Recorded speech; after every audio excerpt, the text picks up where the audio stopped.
12 ಲಕ್ಷದವರೆಗೆ ಟ್ಯಾಕ್ಸ್ ಇಲ್ಲ.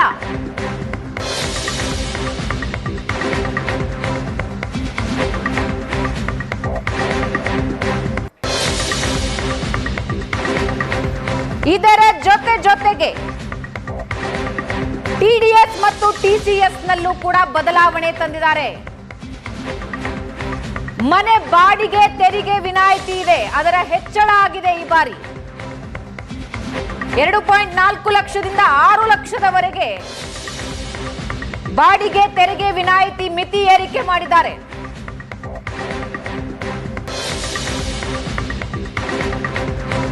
ಮಧ್ಯಮ ವರ್ಗದ ಜನರ ಈ ಬಾರಿಯ ಬಜೆಟ್ನ ನಿರೀಕ್ಷೆ ಮೋದಿ ಸರ್ಕಾರ ಮುಟ್ಟಿದೆ. 12 ಲಕ್ಷ ಸಂಬಳ ಬರ್ತಾ ಇರೋರಿಗೆ ಇನ್ನು ಮುಂದೆ ಟೆನ್ಷನ್ ಇಲ್ಲ. ಮಧ್ಯಮ ವರ್ಗದ ಜನರ ಬಹಳ ದೊಡ್ಡ ನಿರೀಕ್ಷೆ ಇದ್ದಿದ್ದು ಆದಾಯ ತೆರಿಗೆಯ ಸ್ಲ್ಯಾಬ್ನಲ್ಲಿ ಇಳಿಕೆಯಾಗುತ್ತಾ ಅಂತ. ಹೊಸ ಟ್ಯಾಕ್ಸ್ನ ಲೆಕ್ಕಾಚಾರ ನಮ್ಮ ಸ್ಕ್ರೀನ್ನಲ್ಲಿ ನೀವು ನೋಡ್ತಾ ಇದ್ದೀರಿ. 16ರಿಂದ 20 ಲಕ್ಷ ಅಂದ್ರೆ 20%, 20ರಿಂದ 24 ಲಕ್ಷ 25%, 24 ಲಕ್ಷ ಪ್ಲಸ್ ಇದ್ರೆ 30% ತೆರಿಗೆ ಕಟ್ಟಬೇಕಾಗತ್ತೆ. ಆದ್ರೆ 12 ಲಕ್ಷದವರೆಗಿನ ಸಂಬಳ ಯಾರು ಪಡೀತಾ ಇದ್ದಾರೋ ಅವರಿಗೆ ಈಗ ದೊಡ್ಡ ರಿಲೀಫ್.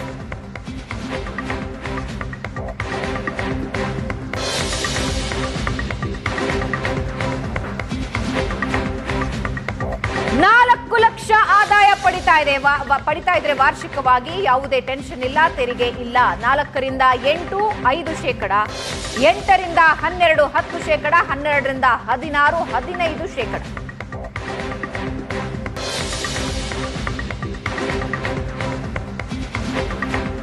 ಟ್ಯಾಕ್ಸ್ ಬೆನಿಫಿಟ್ಸ್ 12 ಲಕ್ಷದವರೆಗೆ 80,000 ಪಡಿಬಹುದು.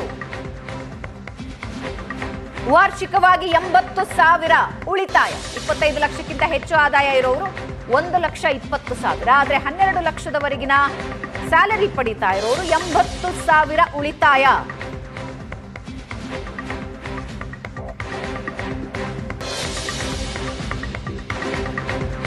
ಆದಾಯ ತೆರಿಗೆ ಕಟ್ಟುತ್ತಾ ಇದ್ದವರು ಅತಿ ಹೆಚ್ಚು ಹೊರೆಯನ್ನ ನಾವು ಅನುಭವಿಸ್ತಾ ಇದ್ದೀವಿ ಅಂತ ತಮ್ಮ ನೋವನ್ನ ಹೊರಹಾಕ್ತಾ ಇದ್ರು. ಈಗ ಸ್ಲ್ಯಾಬ್ ಬದಲಾವಣೆಯಾಗಿದೆ. ಹೊಸ ಟ್ಯಾಕ್ಸ್ನ ಲೆಕ್ಕಾಚಾರನ ನಮ್ಮ ಸ್ಕ್ರೀನ್ ನಲ್ಲಿ ನೀವು ನೋಡ್ತಾ ಇದ್ದೀರಾ. ಸ್ಲ್ಯಾಬ್ ಅನ್ನ ಸರಳೀಕರಣಗೊಳಿಸಿದ್ದಾರೆ, ಸಿಂಪಲ್ ಮಾಡಿದ್ದಾರೆ.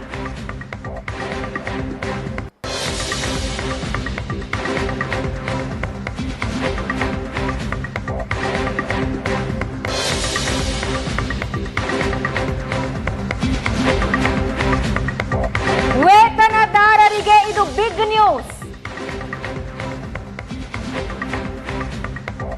12 ಲಕ್ಷದವರೆಗಿನ ಆದಾಯಕ್ಕೆ ಇನ್ನು ಟೆನ್ಷನ್ ಇಲ್ಲ.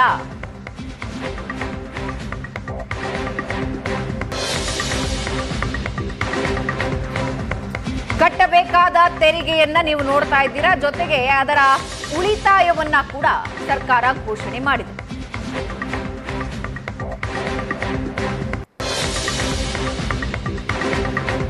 ಇದರ ಜೊತೆಗೆ ಟಿಡಿಎಸ್ ಮತ್ತು ಟಿಸಿಎಸ್ನ ಮಿತಿ ಏರಿಕೆ ಮಾಡಲಾಗಿದೆ. ಬಾಡಿಗೆ ತೆರಿಗೆಯ ವಿನಾಯಿತಿ ಕೂಡ ಹೆಚ್ಚು ಮಾಡಿದ್ದಾರೆ. 2.4 ಇತ್ತು, ಈಗ 6 ಲಕ್ಷಕ್ಕೆ ಅದನ್ನ ಏರಿಕೆ ಮಾಡಿದ್ದಾರೆ. ಶಿಕ್ಷಣ ಸಾಲದ ಮೇಲಿನ ತೆರಿಗೆ ಇಳಿಕೆ ಮಾಡಿದೆ ಸರ್ಕಾರ. ಒಟ್ಟಾರೆ ಮಧ್ಯಮ ವರ್ಗವನ್ನ ಗಮನದಲ್ಲಿ ಇರಿಸಿ ಈ ಬಾರಿ ರಿಲೀಫ್ ನೀಡಿದ್ದಾರೆ.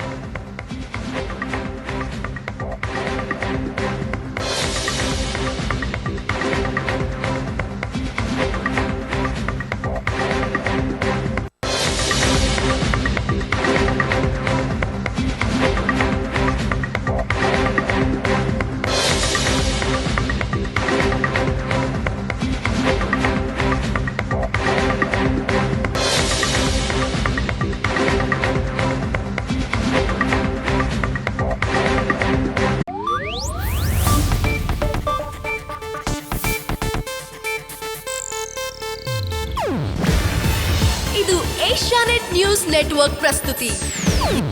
ನೀವು ನೋಡ್ತಿದ್ದೀರಾ ಏಷ್ಯಾನೆಟ್ ಸುವರ್ಣ ನ್ಯೂಸ್.